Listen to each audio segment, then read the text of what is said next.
Naomba tuombe. Naomba useme, Bwana Yesu, niko mbele zako asubuhi ya leo. Asante kwa ibada hii ambayo watoto wako umetukusanya katika nyumba yako. Samehe makosa yetu, samehe maovu yetu, tupe neema uliyoikusudia siku ya leo na asubuhi ya leo. Katika damu ya Yesu niondolee kila vita iliyosimama kwenye maisha yangu. Nipe neema, nipe kibali kwa ajili yangu na uzao wa kiume, na uzao wa kiume. Bwana Yesu, nainua mbele zako uzao wa kiume ulionipa katika nyumba yangu, katika malango yangu. Na kusihi Bwana, usinyamaze, ukomboe uzao wangu wa kiume asubuhi ya leo. Asubuhi ya leo na yareta majina ya watoto wa kiume mbele za uso wako katika damu ya Yesu. Na yareta majina ya watoto wa kiume katika familia, katika nyumba yangu, katika uzao wangu. Na yareta hayo majina kwenye madhabahu yako asubuhi ya leo. Kila vita iliyosimama juu ya uzao wa kiume, Yesu, nisaidie asubuhi ya leo. Asubuhi ya leo, asubuhi ya leo, uzao wangu wa kiume ninaukomboa kwa damu ya Yesu, kwa damu ya Yesu, kwa damu ya Yesu. Uzao wangu wa kiume ulioko masomoni, ulioko kazini, ulioko kwenye biashara, ulioko kwenye ndoa, na ukomboa sasa katika jina la Yesu na kwa damu ya Yesu. Asante Baba, maana unaweza, katika jina la Yesu. Amen.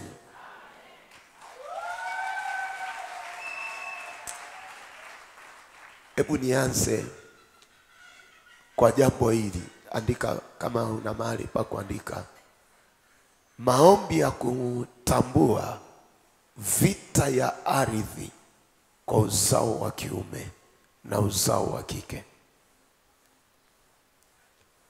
Maombi ya kutambua vita ya ardhi kwa uzao wa kiume na uzao wa kike.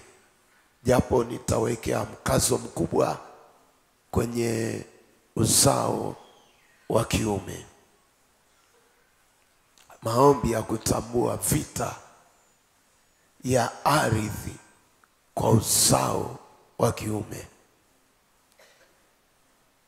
Ni maombi yangu kwa Mungu. Mungu akupe utulivu. Si kila kitu naweza nikasema kila mahali, kwa sababu anauliza Mungu, saa hii ninasafiri kwenda ili eneo, ni kitu gani umekusudia? Nilipewa tu vitu viwili, lakini ili ni la kwanza kati ya mambo ambayo tutakuwa nayo wiki hii. Ni wiki ngumu, lakini ni wiki ambayo Mungu anatusogeza hatua nyingine. Lakini asubuhi ya leo nianze na hili jambo, jioni tutakuwa na mambo mengine.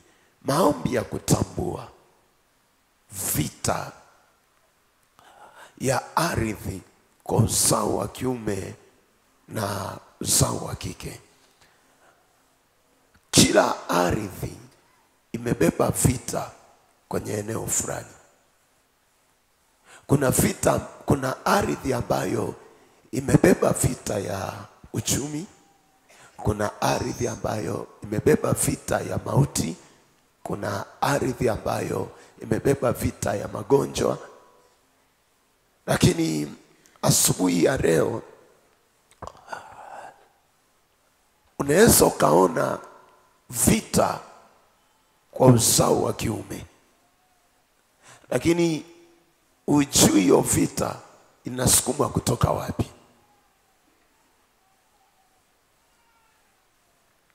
Nasema hivi, unaweza ukaona vita kwenye uzao wa kiume sahi.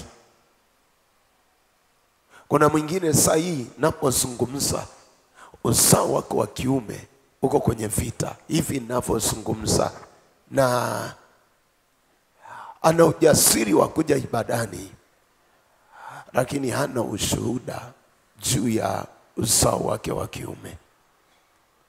Na kwa sababu sasa ana ujasiri wa kuja ibadani, lakini hana ushuhuda juu ya uzao wake wa kiume, kati ya maswali aliyo nayo ni kupoteza nguvu ya uzao wa kiume.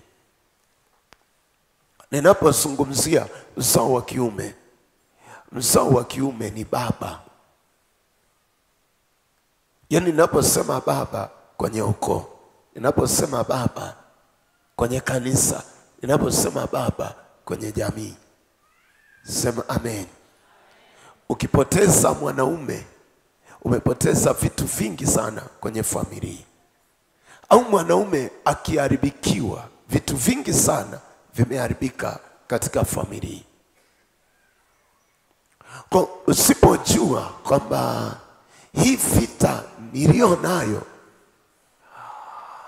huwa ninapata shida kabla sijafundisha au kabla sijatoa mafafanuzi. Ukiwa na mtoto wa kiume alafu akapoteza mwelekeo, kila kitu kimepotea. Mnaona tunahangaika hivi na vyombo, ni kwa sababu watoto wa kiume kutokujitambua. Kwa sababu mtoto wa kiume akili yake ikikaa sawa, anafanya vitu vya kesho akiwa leo, au vya wiki akiwa leo. Kwa nini? Ufahamu wake uko sahihi. Lakini ukiona mtoto wa kiume anafanya kitu cha leo, ujua amekwama. Sema amen. Katika Kristo sema amen. Kwani hujawahi kusoma Biblia? Mungu alimwambia Daudi, mtoto atakayetoka katika viuno vyako ndiye atakayenijengea hekalu. Alikuwa anazungumza miaka ijayo, lakini mtoto hajazaliwa. Alikuwa anazungumza siku zijazo, mtoto wa kiume hajazaliwa. Na huyo mtoto anayezungumzwa ni Sulemani, hajazaliwa bado. Yani bado hajazaliwa. Lakini Mungu anasema vitu ambavyo atakuja kuviishi mtoto wa kiume, lakini bado hajazaliwa. Mungu anazungumza na Daudi vitu ambavyo mtoto wa kiume atavitenda, lakini bado hajazaliwa. Kwa mtoto wa kiume haishi leo. Akiishi leo ni miaka 5 ijayo, ni miaka 6 ijayo, ni miaka 5 ijayo, lakini anaishi leo. Ndio maana mtoto wa kiume akifurugwa tu kitu kidogo, amefuruga miaka mingi ijayo mbele yake, amefuruga siku nyingi zijazo mbele yake. Sema amen. Katika Kristo sema amen.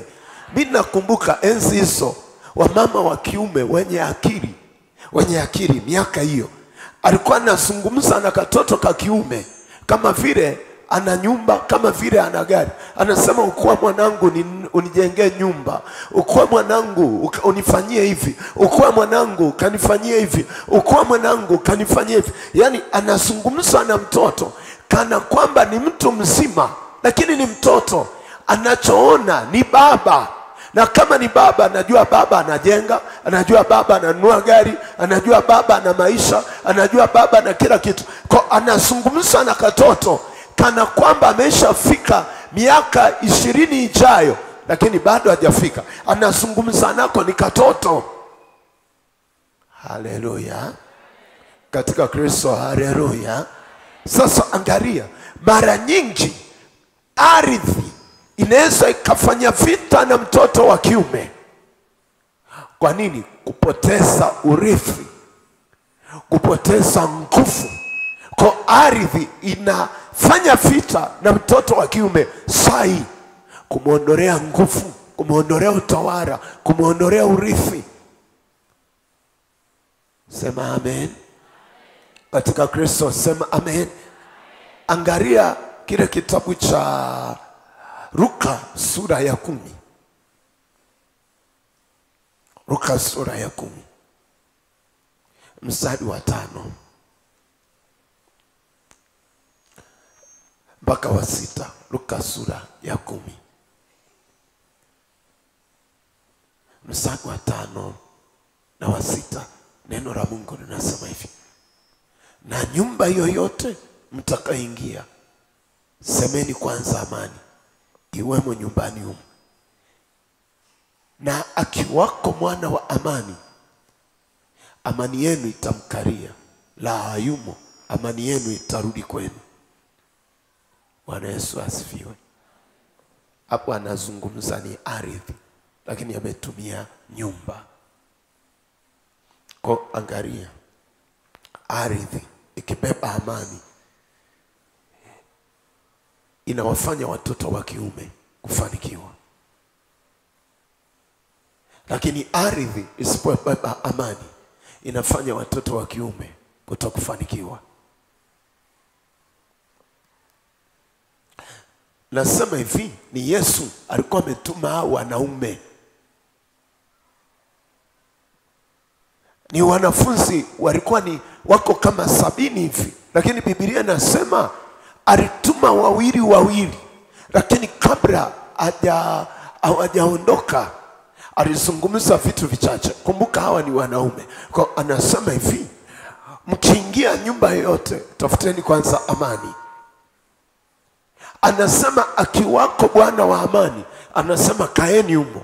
Kwa si kila ardhi ina amani. Haleluya.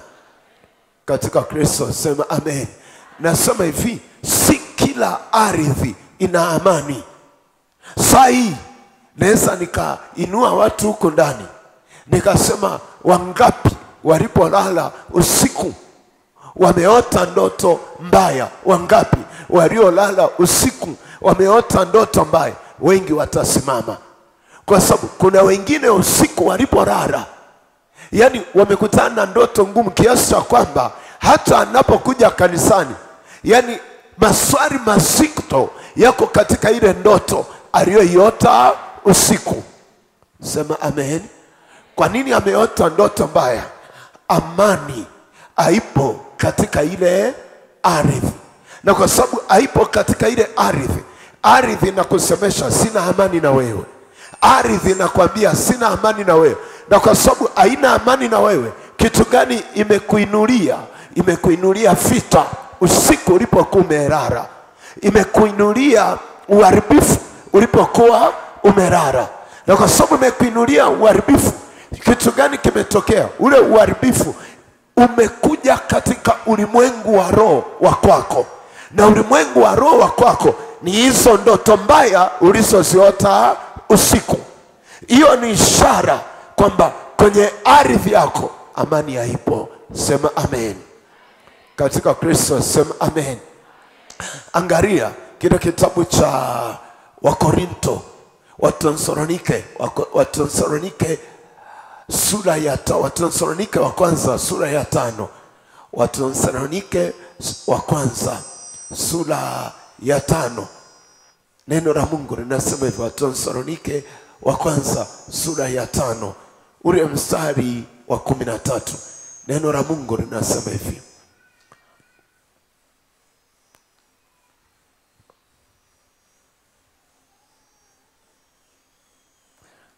sura ya 5 mstari wa 13 kama sikosei. Anasema mkawastahi sana katika upendo kwa ajili ya kazi zao, iweni na amani ninyi kwa ninyi. Sema amen. Katika Kristo sema amen. Anasema mkawastahi sana katika upendo kwa ajili ya kazi zao, iweni na amani ninyi kwa ninyi. Iweni na amani ninyi kwa ninyi. Ngoja nikwambie hivi, wanaume wakigombana katika ardhi, familia ina amani. Kaangalia zile familia ambazo wababa waligombana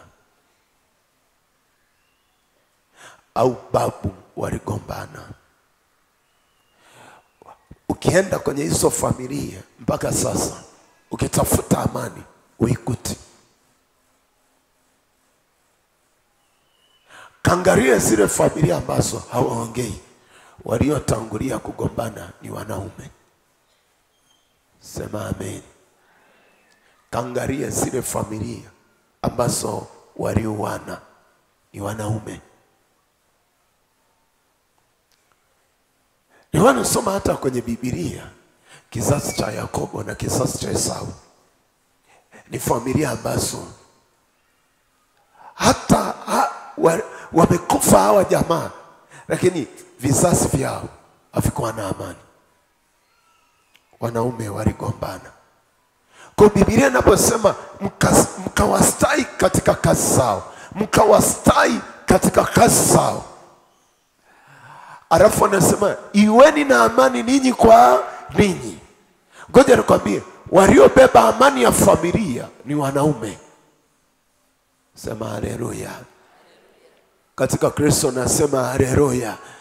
Nasema hivi, waliobeba amani ya familia ni wanaume. Nimekuwa nikifuatilia hata Mungu anaponifundisha hivi vitu. Unaweza kukuta hata kwenye huduma, wanaume wakiwa na amani, huduma inastawi. Lakini wanaume wasipokuwa na amani, huduma istawi. Wanaume wakiwa na amani, kanisa linastawi. Wanaume wasipokuwa na amani, kanisa halistawi. Sema amen. Katika Kristo sema amen. Niamini haya naokuambia, sema amen. Nazungumzia ustawi wa familia. Umefungwa ndani ya wanaume ambao wanaitwa akina baba.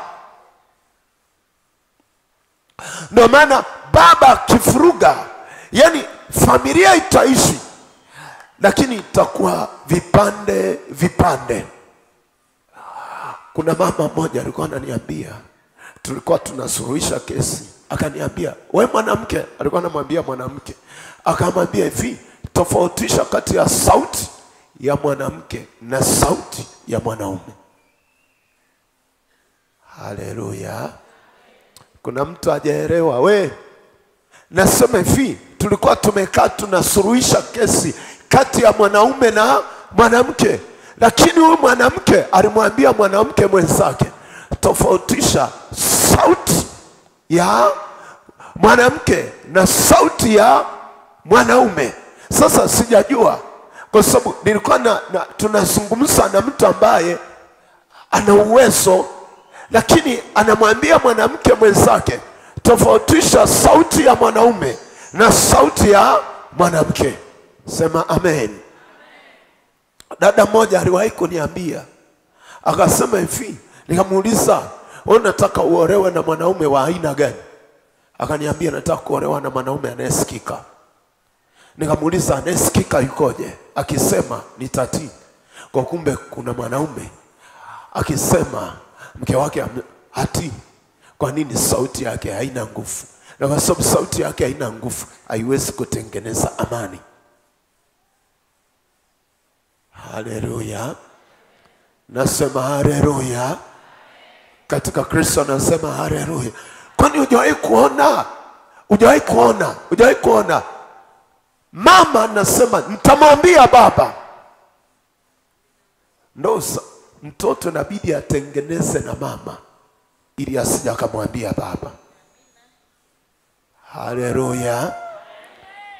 Katika Kristo sema amen. Sasa angalia, kwa nini anasema? Maana yake ili familia iwe na nguvu, sauti ya baba ndio inayotengeneza nidhamu ya familia, au ndio inayotengeneza nguvu ya familia, ni sauti ya baba.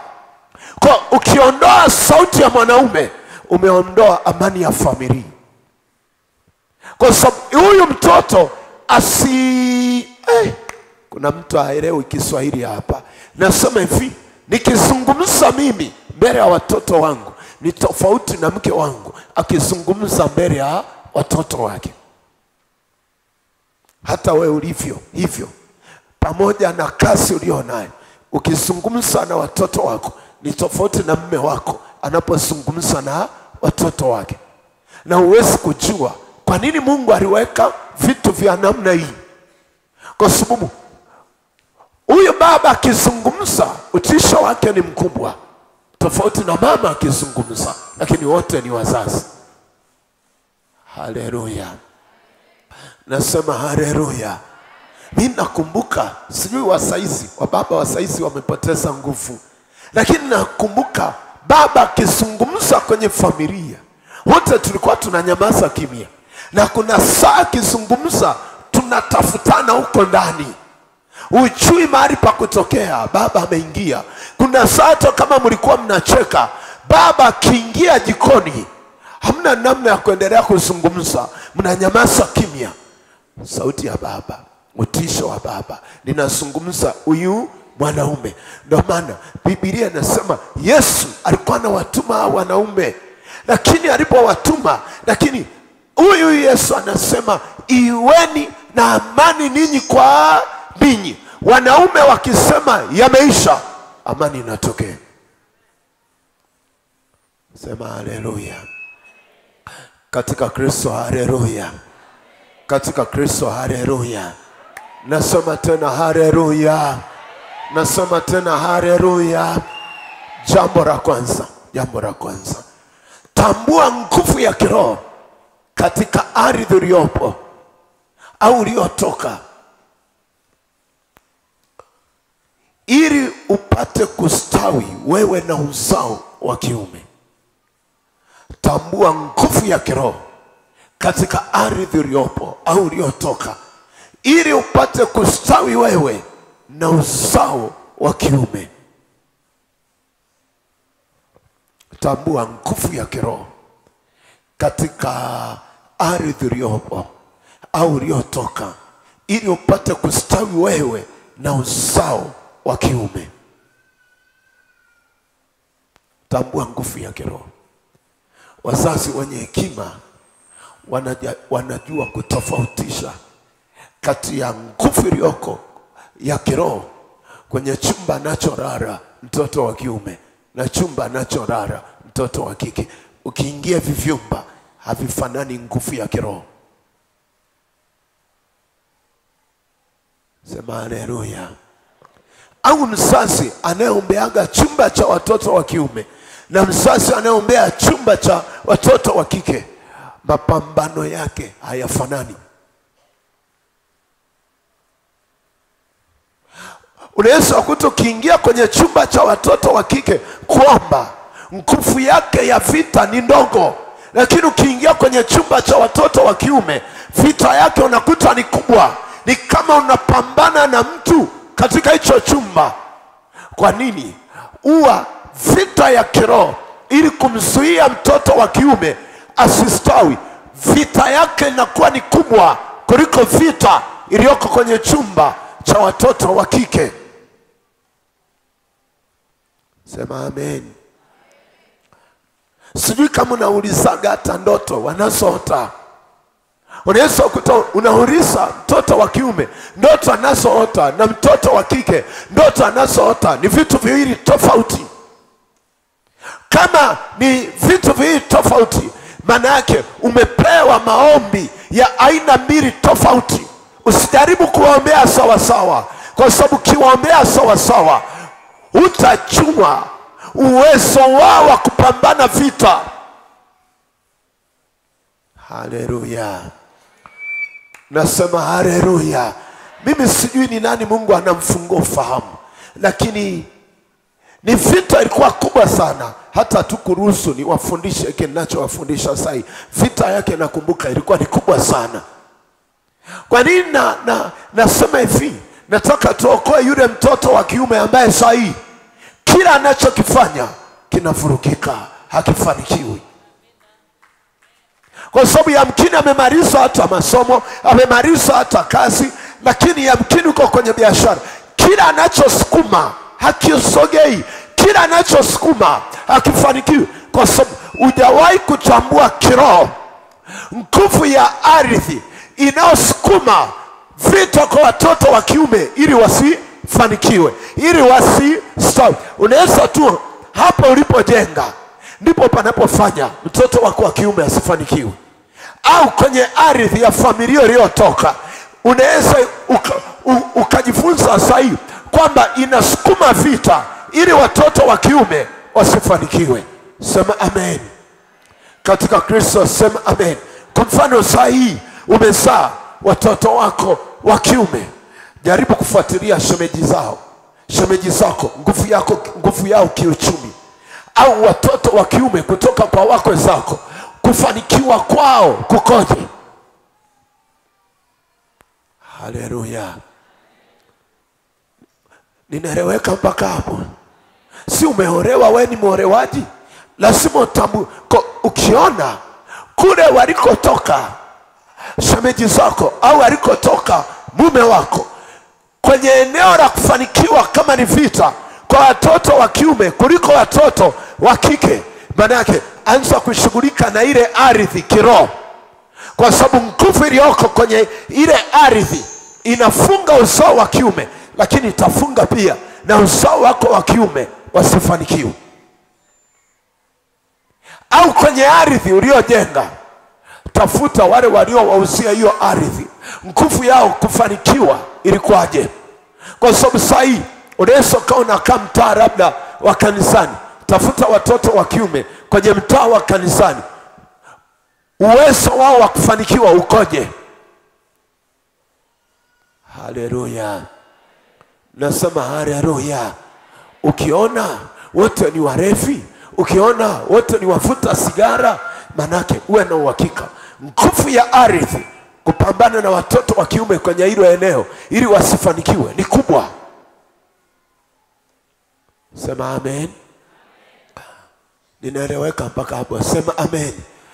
Kuna mitaa ukienda au kuna maeneo ukienda unashangaa watoto wote wa kiume ni chuo kikuu, lakini kuna maeneo hayo ukienda hakuna mtoto anayefika form 6, hakuna mtoto anaenda chuo kikuu, wote wameishia hapo.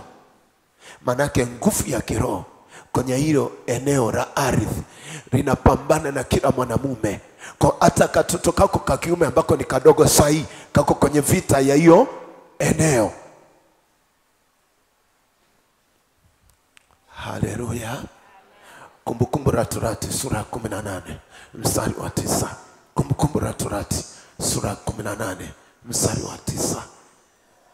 Neno la Mungu linasema hivi. Kumbukumbu la Torati sura ya 18 mstari wa 9. Anasema utakapokwisha kuingia katika nchi akupayo Bwana Mungu wako, usijifunze kutenda kwa mfano wa machukizo ya mataifa yale, asionekane kwako mtu ampitishaye mwanaye au binti kati ya moto, wala asionekane mtu atazamaye bao, wala mtu atazamaye nyakati mbaya, wala mwenye kubashiri, wala msihiri, wala mtu arogai kwa kupiga mafundo, wala mtu apandishaye pepo, wala mchawi, wala mtu waombaye wafu, kwa maana mtu atendaye hayo ni chukizo kwa Bwana. Kisha ni kwa sababu ya hayo Bwana Mungu wako anawafukuza mbele yako. Uwe mkamilifu kwa Bwana Mungu wako, maana mataifa haya utakao wamiliki uwasikiliza wanaoshika nyakati mbaya na kutazama bao, bali wewe Bwana Mungu wako hakukupa ruhusa kutenda hayo. Sema amen. Katika Kristo sema amen. Hapa Mungu anazungumzia nguvu ya kiroho ya eneo, nguvu ya kiroho ya ardhi, kwa sababu anasema utakapokwisha kuingia katika nchi akupayo Bwana Mungu wako. Mungu alichowaonyesha kule ni nguvu ya kiroho iliyoko kwenye hiyo ardhi. Ni nguvu gani? Ilikuwa ni nguvu ya kiroho ya miungu, ambayo nguvu ya kiroho ya miungu kazi yake haibariki, kazi yake ni kuraniana. Sema amen. Maana yake kuraniana, kwa sababu nguvu ya kiroho kwenye hiyo ardhi ilikuwa inafunga wale wenyeji wa hilo eneo, inashughulika na wenyeji, kwa sababu Biblia inasema ni kutazama bao, ni kufunga mafungo. Manake wanafungana wao wenyewe, wanarogana wao wenyewe. Manake hiyo ardhi ilikuwa na nguvu ya uganga, au ilikuwa na nguvu ya uchawi, au ilikuwa na nguvu ya kutokufanikiwa, kwa sababu wenyeji wake ni watu wa kuoneana wivu, watu wa kulaniana wao kwa wao. Sema amen. Katika Kristo sema amen. Yani unakaa eneo ambalo jirani yako anaamini uchawi kuliko Mungu. Unakaa na wa upande wa kulia kwako ni mchawi. Usiku unamwota yeye kwenye ndoto. Uzao wa kiume haustawi kwenye hilo eneo. Mungu alikuwa anawaambia wana wa Israeli, mnakoenda unakuta ulinunua eneo ukujua nguvu ya kiroho ya eneo. Sasa uko kwenye hilo eneo, kila kitu cha kwako kimenyamaza. Uchumi umenyamaza. Akili za watoto zimenyamaza. Kustawi kumenyamaza. Unasema kabla sijahamia hili eneo sikuwa na maisha haya, lakini toka nimehamia hili eneo kila kitu kimenyamaza. Kwa sababu ukihamia eneo, cha kwanza tunachopima ni uwezo wa watoto kufanikiwa. Kama walikuwa wanasoma, tunaangalia matokeo yao katika masomo, tunaangalia wanaporara, tunaangalia wanapoamka, tunaangalia kukua kwao, tunaangalia kupambanua kwao, tunaangalia kutambua kwao, tunaangalia kufikiri kwao, tunaangalia pia kutenda kwao. Kwa tunajua nguvu ya eneo hii imebeba kitu gani kiroho. Haleluya. Nasema haleluya. Usirizike tu kwa sababu umesimika nyumba unakaa hapo. Unaweza ukasimika nyumba ukafa maskini, kwa sababu naangalia nguvu uliyotumia kujenga hapo na nguvu unayoishi nayo kwenye hilo eneo. Ni heri ulipokuwa kwenye nyumba za kupanga kuliko ulivyojenga. Ninaeleweka mpaka hapo katika jina la Yesu? Nasema ninaeleweka hapo katika jina la Yesu? Alafu watu wanakuwa na maswali magumu sana. Kwa nini toka nimehamia vitu vimeharibika? Kwa nini toka nimejenga vitu havisogei? Nguvu ya kiroho ya eneo. Kuna eneo ukipanga, hata kama ulikuwa na biashara nzuri, ghafla kila siku wateja wanaondoka kwenye biashara yako. Kila siku mtaji unapokutika, kila siku uchumi unapokutika, kwa sababu hujajua nguvu ya eneo unalokaa saa hiyo. Nguvu ya eneo kiroho unaoishi saa hiyo inaweza ikafuruga kila kitu ulicho nacho. Kwa Mungu alipokuwa anawapeleka Israeli Kanani, aliwaonyesha kwanza nguvu ya kiroho ya eneo. Usipojua nguvu ya kiroho ya eneo, ni ngumu sana kupambana ukashinda vita iliyoko kwenye hiyo ardhi. Ni ngumu sana ukapambana ukavuka na uzao wako usipojua kwanza. Kwa kati ya jambo moja hapo ambalo Yesu anatupa ufahamu 2025 najua mwaka jana kuna vitu vimekwama, mwaka huu havihitaji kukwama. Ili sasa visikwame, tunaanza kushughulika na nguvu ya eneo uliloko sahi. Kama lilikataa uchumi kwako, uchumi usikukatae katika jina la Yesu. Kama lilikataa mafanikio kwako, mafanikio yasikatae. Kama lilikataa elimu kwako, lisikatae elimu katika jina la Yesu. Sema amen. Lakini ni mpaka ndani, usione kawaida, ni mpaka ndani. Mwambie Mungu, nipe kutambua ili eneo linalokaa limebeba roho gani. Sema amen. Ninaeleweka mpaka hapo? Sema amen. Katika Kristo sema amen. Lakini pia eneo ulilotoka, ulilozaliwa sahi, eneo la asili yako. Sema eneo la asili yangu. Sema tena eneo la asili yangu.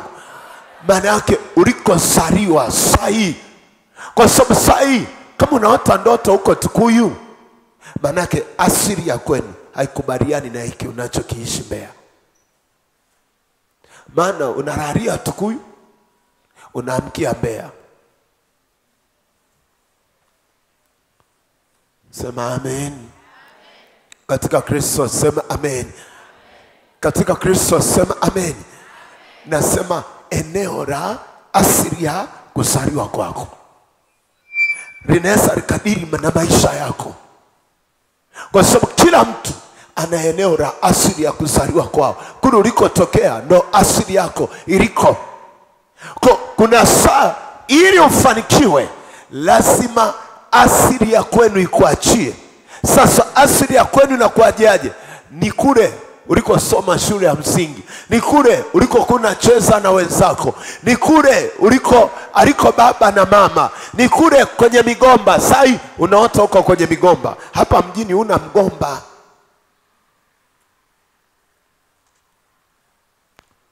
Haleluya. Katika Kristo, haleluya. Angalia kile kitabu cha Yeremia sura 29. Yeremia sura 29. Mimi nazungumza tu mambo machache. Yeremia 29 ule mstari, Yeremia 29 ule mstari wa 7 anasema hivi. Yeremia 29 ule mstari wa 7 anazungumza kitu cha kiroho pale. Anasema hivi, kautakieni amani mji ambao naliwafanya mchukuliwe mateka, mkaombe kwa Bwana, kwa maana katika amani ya mji huo ninyi mtapata amani. Sema amen. Katika Kristo sema amen. Anasema hivi, kautakieni amani mji ambao. Maana yake anazungumza sahi. Wewe umetoka Tukuyu, ni mji ambao unahitaji kutakia amani.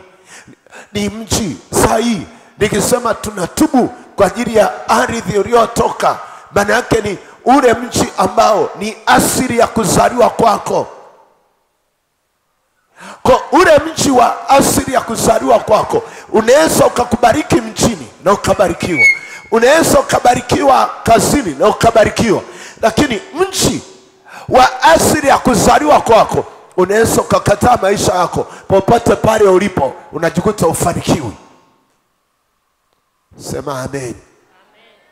Kuna watu hawajengi mjini, kwenye miji ya asili ya kuzaliwa kwao hawajajenga. Kuna watu hawezi kusoma mjini kwa sababu kwenye asili ya mji wa kuzaliwa kwao hakuna wasomi. Ndio maana ukitaka ufanikiwe mjini, ikatae asili ya kuzaliwa kwenu katika jina la Yesu. Sema amen. Katika Kristo sema amen. Kwa mfano ukisoma kitabu cha Yeremia sura ya 22 mstari wa 26, Yeremia 22 mstari wa 26, neno la Mungu linasema hivi. Yeremia 22 mstari wa 26, Yeremia 22 mstari wa 26, neno la Mungu linazungumza hivi. Yeremia 22 mstari wa 26, daka huo mstari mara moja. Anasema hivi. Nianze kusoma mstari wa 24 tufike mstari wa 26. Anasema, kama niishivyo mimi, asema Bwana, hata Konia mwana wa Yoakim mfalme wa Yuda angekuwa pete ya dhahabu yenye muhuri katika mkono wangu wa kuume, ningekung'oa wewe hapo, nami nitakutia katika mikono ya watu wale wakutafutao roho yako, na katika mikono yao unaoogopa, na katika mikono ya Nebukadneza mfalme wa Babeli, na katika mikono ya Wakaldayo. Nami nitakutupa nje, wewe na mama yako aliyekuzaa, mwende nchi nyingine ambayo hamkuzaliwa huko, nanyi mtakufa huko. Sema amen. Anazungumza nchi ya kuzaliwa kwako. Anasema nitakutoa wewe na mama yako katika nchi ya kuzaliwa kwako, nitakutupa huko nje ukafia huko. Sema haleluya. Kwa Yesu akakuta katika nchi ya kuzaliwa kwako hakuna mtoto wa kiume anayefanikiwa. Katika nchi ya kuzaliwa kwako hakuna wababa wanaofanikiwa, hakuna wababa wanaojenga, hakuna wababa wanaosoma katika nchi ya kuzaliwa kwako. Sasa unakuja mjini utafute maisha, lakini katika nchi ya kuzaliwa kwako hakuna mtu anayefanikiwa. Katika nchi ya kuzaliwa kwako hakuna anayestawi. Katika nchi ya kuzaliwa kwako hakuna anayeongezeka.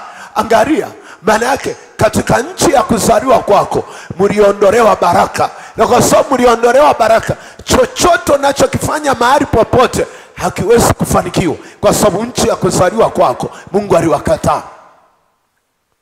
Sema haleluya katika Kristo, haleluya. Mimi nawaambiaga watu, unajua mtu yoyote unayekaa naye jifunze kumjua katika nchi ya kuzaliwa kwake. Yani uliye naye sahi, uliyekaa naye sahi, unayecheka naye sahi, lazima ujue kwanza nchi ya kuzaliwa kwao walifukuzwa na Mungu au hawakufukuzwa na Mungu. Kwa sababu hata mimi ninapotumika na mtu naangalia nchi ya kuzaliwa kwake, kwa sababu Biblia inasema hata ungekuwa ni pete ya dhahabu katika kidole changu, anasema ningekufua. Sema amen. Alafu anasema ningekutia katika mikono ya wale wakutafutao roho yako. Alafu anasema nitakutoa katika nchi ya kuzaliwa kwako, wewe na mama yako. Ndio maana unaweza kukuta mama yako akujenga kwao, wewe utakaa ujenge.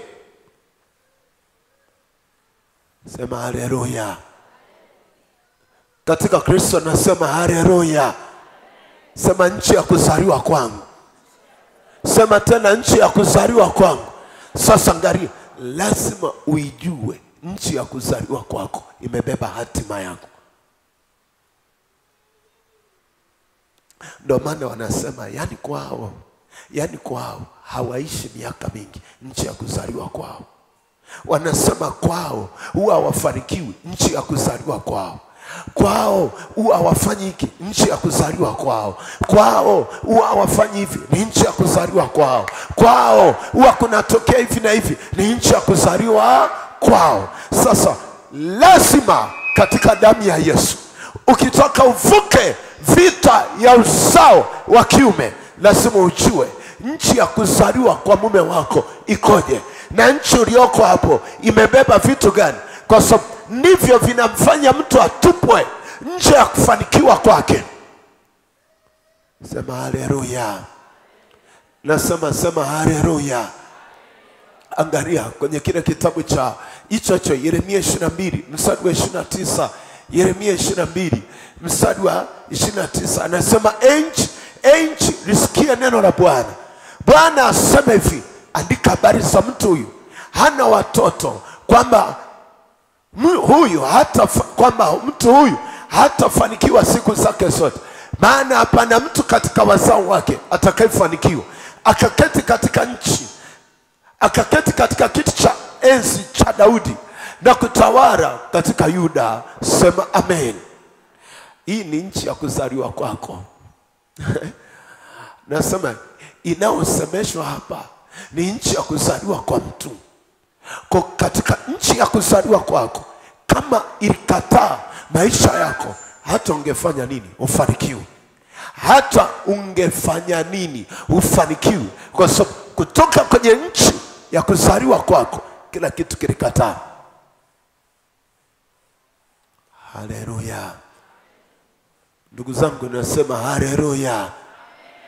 Nasema tu nchi ya kuzaliwa kwako inaweza kumkataa Mungu. Hata ukiweko mjini, watu watakuwa naomba, wanalia, kwanza we uso wako mkavu kama mtu uliokauka. Lakini uko kwenye ibada kila Jumapili, akili haisomi kiroho. Kwa nini hizo? Nchi ya kuzaliwa kwako ilimkataa Mungu. Sema haleluya. Ndugu zangu, nasema haleluya. Nimewahi kuiona familia moja walikuwa wanaamini uganga. Yani wanaamini uganga. Nakwambia yule baba alikufa na mama amekufa na watoto wamekufa. Walioko kila kitu kwao ni kigumu. Yani kila kitu kwao ni kigumu, na wanapita kwenye vita. Kwa ili waishi wanategemea msaada wa familia nyingine. Kwa nini? Nchi ya kuzaliwa kwao. Haleluya. Muulize jirani yako, nchi ya kuzaliwa kwako ikoje? Unajua ndo tuko ibada. Muulize, nchi ya kuzaliwa kwako ikoje? Nchi ya kuzaliwa kwako. Unakuta ilikataa kila kitu, na kwa sababu ikataa kila kitu, yani unakuta uko ndani ya wokovu kila kitu kinakataa. Ndio hawa akipata hera anawaza kuvaa, hawazi mwendeleo. Kwa nini? Nchi ya kuzaliwa kwao ilikataa kufanikiwa, kwa sababu Biblia inasema nchi, andika habari za mtu huyu kwamba hatafanikiwa. Kwa angalia, wenzako wakipata hera wanaanza kufuga, wenzako wakipata hera wanaanza kupiga rangi, wanaanza kujenga. Wewe wakipata hera unaanza kuvaa. Nchi ya kuzaliwa kwako ilishalanika, na kwa sababu ilishalanika, yani akili zako ni matope. Haleluya. Nasema haleluya. Kwani hujawahi kuona ni mtu ameokoka lakini kila kitu kinakataa kwake? Uchumi unakataa kwake, pesa zinakataa kwake. Tafuta alipozaliwa kwanza. Kabla ya Bwana asifiwe, tafuta alipozaliwa kwanza. Bwana amnielewi ninyi? Nasema hivi, acha ile anaweza kusema pepo toka. Tafuta kwanza nchi ya kuzaliwa kwake ikoje. Haleluya. Nasema haleluya. Hata angesema unajua mapepo hayakai. Tafuta kwanza nchi ya kuzaliwa kwake. Unaweza kukuta nchi ya kuzaliwa kwake, ukienda Yesu wangu utalia machozi. Unasema ni hapa anapotoka, lakini ukimwona kanisani anakemea mapepo, ukimwona kanisani anaimba, anachangamka, lakini nchi ya kuzaliwa kwake ilishakataa kila kitu. Baada muda ukiangalia maisha yake unamuonea huruma. Ukiangalia uzao wake, hapana mzao wake anayefanikiwa. Unaweza kukuta mtu ambaye hajaokoka, watoto wanafika chuo kikuu wa kwake wanaishia njiani, mara wamebebea nyimba. Nchi ya kuzaliwa kwake. Haleluya. Nasema haleluya. Nasema tena haleluya. Nasema nchi ya kuzaliwa kwake, nchi ya kuzaliwa kwake. Nasema jamani, nchi ya kuzaliwa kwake ikoje? Kwa sababu nchi ya kuzaliwa kwako sai inaweza kaamua juu ya maisha yako hapa ulipo sai. Tatizo uangalie vinavyokuhusu. Tatizo unahangaika na mambo ya watu wengine. Wakiita wakosoaji wa watu wengine, wewe ni wa kwanza. Lakini nchi ya kuzaliwa kwako ikoje? Kwa kuwasema wenzako, yule sio mtumishi, yule ni roho nyingine. Sawa, nchi ya kuzaliwa kwako ikoje? Tukija kwenu tutaiona nuru. Tukija kwenu tutamuona Yesu. Tukija kwenu tutaona nyumba za bati.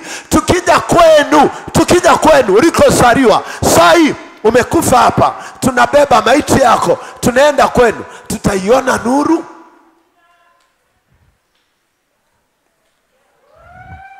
Sema ameni. Sijui kama naeleweka. Sema ameni. Unajua kuna watu wanatusumbua, tatizo ni kule walikotoka. Kuna watu ambao wanatuumiza, ni kule walikotoka. Sema haleluya. Yesu wangu, sema haleluya. Nazungumzia nchi ya kuzaliwa kwako. Nchi ya kuzaliwa kwako inaweza ikabadili kila kitu cha maisha yako. Kuna watu hapa mjini wanahangaika. Unaweza kuambia huyu alikuwa na gari, lakini nchi ya kuzaliwa kwao imepiga kila kitu. Wala sio mtu amemloka, ni kule alikotoka. Amen. Tuendelee, tuende nyumbani. Nasema nchi ya kuzaliwa kwako. Sema nchi ya kuzaliwa kwangu. Sema nchi ya kuzaliwa kwangu. Sema tena nchi ya kuzaliwa kwangu. Sema tena nchi ya kuzaliwa kwangu. Ninazungumzia hapo. Hapa ulipozaliwa. Yaani asubuhi nitangangana na hili eneo, kwa sababu Mungu ananiambia wako mjini lakini wamefungwa hapo. Bwana asifiwe. Nasema tena Bwana asifiwe. Katika Kristo nasema Bwana asifiwe. Kwa unaweza kukuta pale ulipo ndo umezaliwa watoto ndo walifungiwa hapo. Pale ulipojenga ndo uzao wako ulifungiwa hapo. Pale unapoishi ndo watoto wako walifungiwa hapo. Kwa unaposema Yesu bariki watoto wangu, anza kushughulika na pale kwanza. Haleluya. Jambo la pili, inua mikono yako kwanza. Sema damu ya Yesu naiachilia nilipozaliwa watoto wangu na pale nilipozaliwa mimi. Naiachilia damu ya Yesu Kristo. Naiachilia damu ya Yesu Kristo. Naiachilia damu ya Yesu Kristo. Naiachilia damu ya Yesu Kristo. Damu ya Yesu. Damu ya Yesu. Damu ya Yesu. Kwenu ni wapi bibi? Kwenu ni wapi? Acha kuninunia bwana. Kwenu ni wapi? Nasema kwenu ni wapi? Sasa tunapigana, mimi nakuuliza kwenu ni wapi? Wewe kwenu ni wapi? Wewe kwenu ni wapi? Kwenu ni wapi? Hawataki. Muulizeni, sitaki mkemee kwa mazoea. Nataka wamuulize kwao ni wapi. Ninazungumzia. Inua mikono yako. Sijamaliza. Walimfuata kwao, ndio maana namuuliza kwenu ni wapi. Sema damu ya Yesu. Sema damu ya Yesu. Nilipozaliwa mimi napeleka damu ya Yesu. Nilipozaliwa mimi. Nilipozaliwa mimi. Nilipozaliwa mimi napeleka damu ya Yesu. Nilipozaliwa mimi. Saye Bwana. Nilipozaliwa mimi napeleka damu ya Yesu. Napeleka damu ya Yesu. Napeleka damu ya Yesu. Napeleka damu ya Yesu. Napeleka damu ya Yesu. Napeleka damu ya Yesu. Nilipozaliwa mimi. Nilipozaliwa mimi. Sijawasikia. Nataka upeleke damu ya Yesu ulipozaliwa kabla sijaingia jambo la pili. Sema nilipozaliwa mimi napeleka damu ya Yesu. Nilipozaliwa mimi napeleka damu ya Yesu.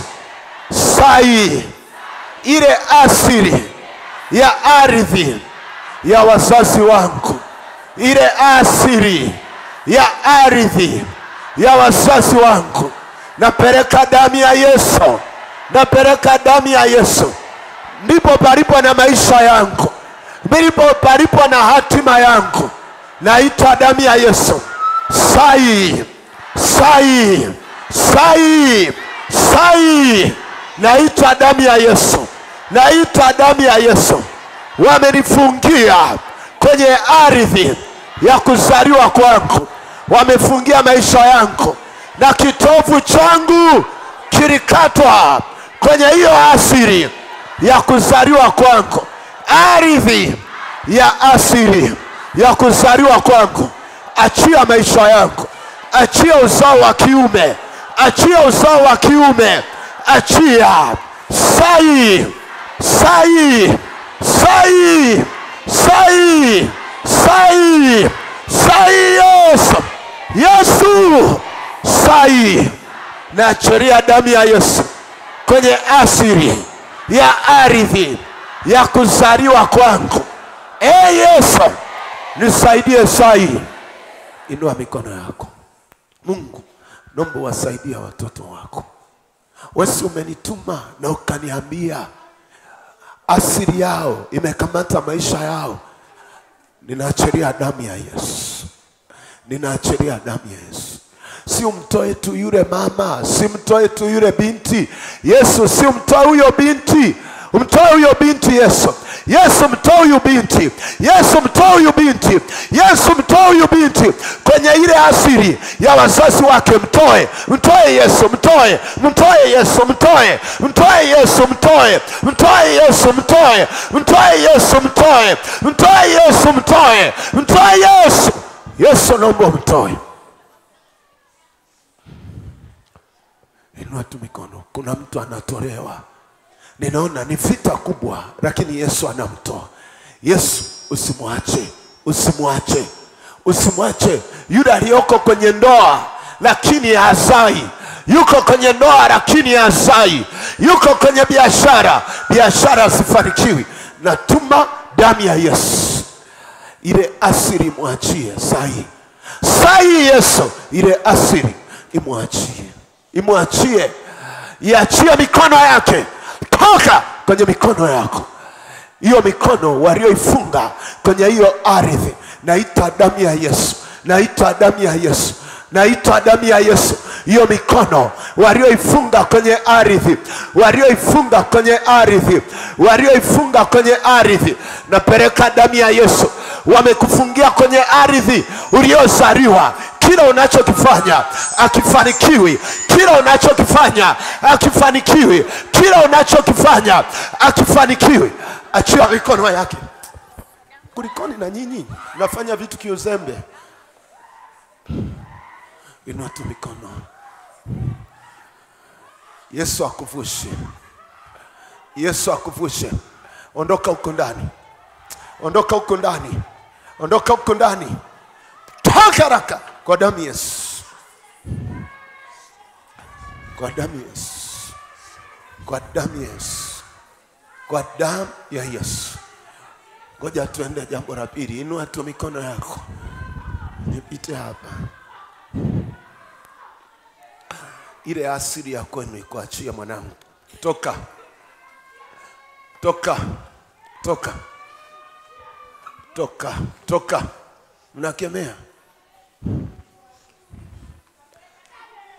itatenda damu ya Yesu. Sema damu ya Yesu ninaita sai.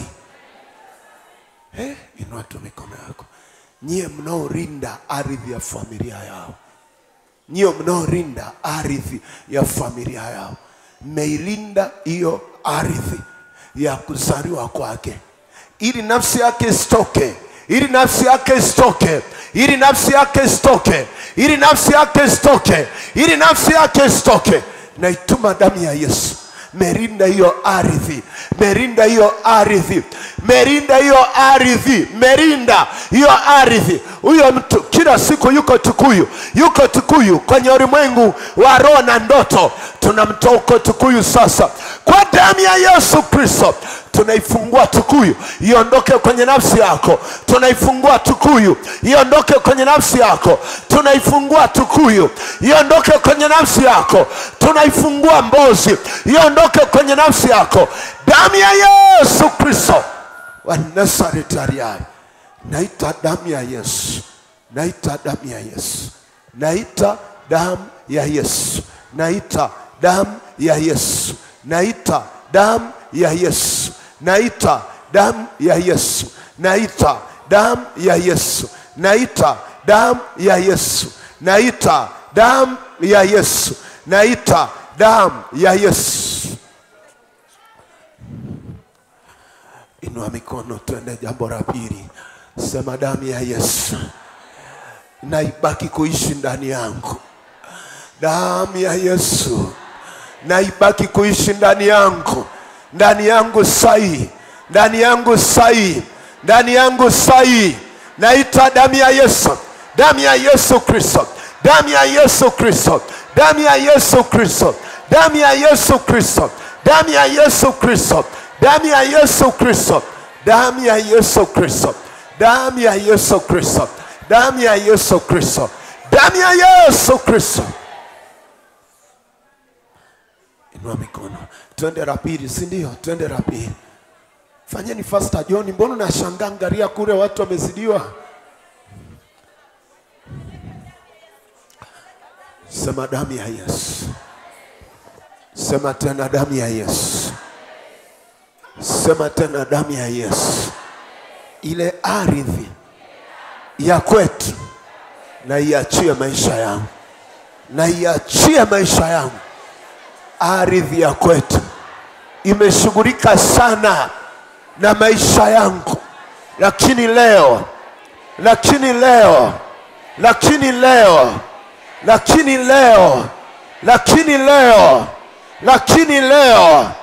ninavuka kwa damu ya Yesu.